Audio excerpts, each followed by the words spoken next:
thế bọn si cho nó phò bọn cha cha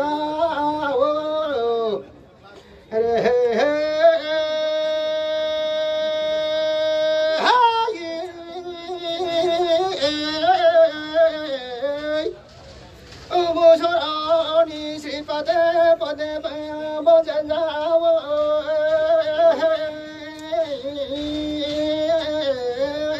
bố số nó bố có đi mà lại vào gom chi mà tê mà ra bu bố chú phòng vàng trăng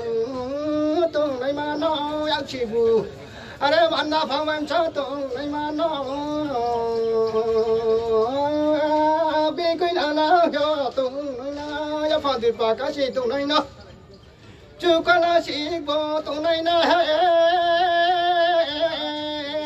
bên cái nào là hiểu em trả tiền phòng vàng có thể tung này mà mà nó si ban về agra bu sát trai tru tôi ác sĩ phun khó đồ tôi mà nó bao giờ bị nó sao khi nó phải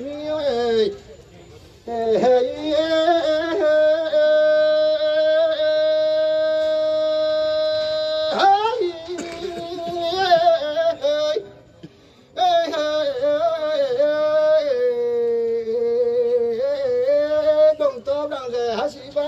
cha mồ đi phải cháu bông cho đi bắt quan là nó kỳ mày có hơn thì có chị mày này mà đâu hơn thì đồng chí mày này mà nó nổ mày này mà nó nổ choai mày này mà nó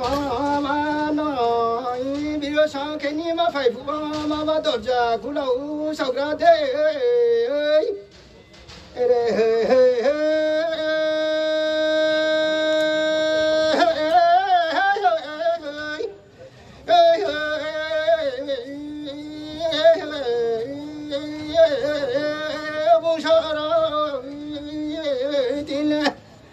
bố nó khám ấy đã qua mà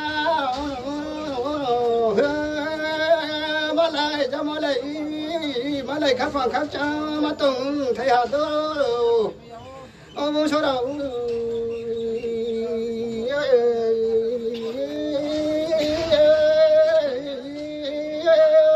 bố số đó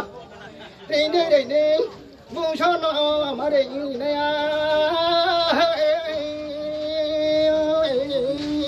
trước là phong khó đi mà lại bố số đầu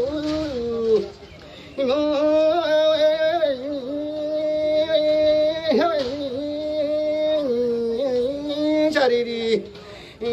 nó khá hori sa thằng nào kia bù sao ni áp có sông nó tí phải đầu lẹ lại bố số đầu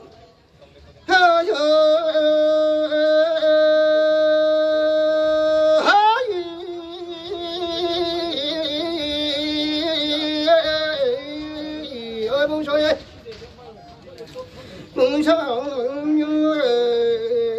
bố trước là bông với con tò bông